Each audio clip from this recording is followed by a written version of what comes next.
Paraît que t'es parti en Russie? Ah ouais? Ah ouais, t'es pro-Poutine, anti-Ukraine, tu reconnais pas les journalistes enfermés dans les geôles russes?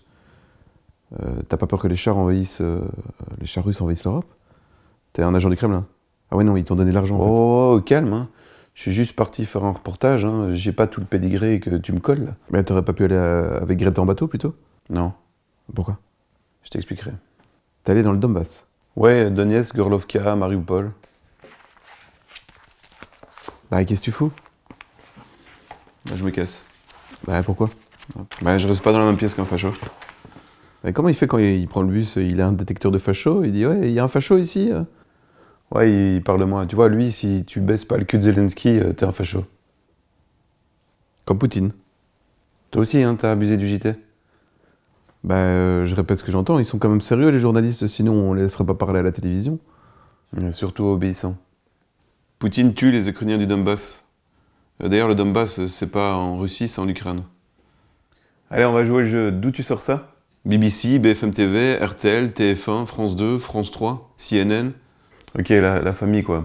Mais pourquoi Poutine tuerait les gens du Donbass, au fait? Ça pue le complotisme. Attends, quoi? Bah, tu doutes. Douter, c'est complotiste. Les purges, Staline, l'URSS, ça t'a pas suffi? Waouh, ça frôle le cas psychiatrique, là. Hein. Mais pourquoi il parle de ça? Ouais, laisse tomber, il a trop regardé les films financés par le Pentagone.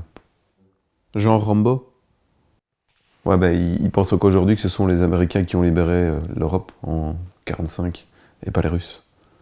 Ah, c'est pas les Américains? À Donetsk, Mariupol, toutes les plaques de voitures sont russes, ce sont les Russes qui reconstruisent les bâtiments. 90% des gens sont russophones, ils ont fait des référendums. Contesté. Bah sûr, hein, toujours quand ça concerne la Russie.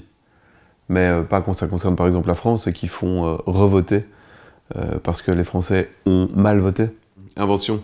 Non, en fait, il parle du traité constitutionnel européen en 2005, que les Français ont refusé, et puis le pouvoir a changé de nom juste pour leur fourguer. Tu vois, lui, tu lui sors Poutine, il aboie, et Russie, il colle son drapeau ukrainien à la fenêtre ou son pin sur son frigo. Ah ouais? Poutine. Tu vois, normalement, dans la vraie vie, le mec là, il part normalement. Ah ouais?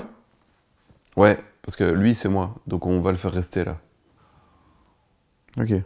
Je cherche pas à comprendre. Dans la vraie vie, cette discussion, elle aurait jamais eu lieu parce que le gars, il serait déjà parti. Et il t'aurait mis dans des cases, complotiste, agent du Kremlin, extrême droite. Ouais, parce qu'il a pas d'argument. Ouais, bien vu, c'est un artilleur du web, un guerriero des réseaux. J'ai entendu un gars l'autre fois dans le bus, il disait il vaut mieux avoir tort avec Zelensky que raison avec Poutine. Bah ouais, c'est vrai. C'est bizarre quand même, donc t'auras plus de mal à reconnaître que Poutine a parfois raison et que Zelensky se trompe? Poutine a jamais raison. Hitler avait parfois raison. Bah peut-être, je sais pas. Par exemple, si Hitler disait que les fruits c'était bon pour la santé. Bah il y a des fruits empoisonnés. Mais stop là, c'est quoi cette comparaison? T'as vu ça où? Dans des journaux sérieux avec des vrais journalistes. Ah ouais, donc les mêmes qui disaient que le réseau Epstein c'était une invention de la composphère? C'est ça?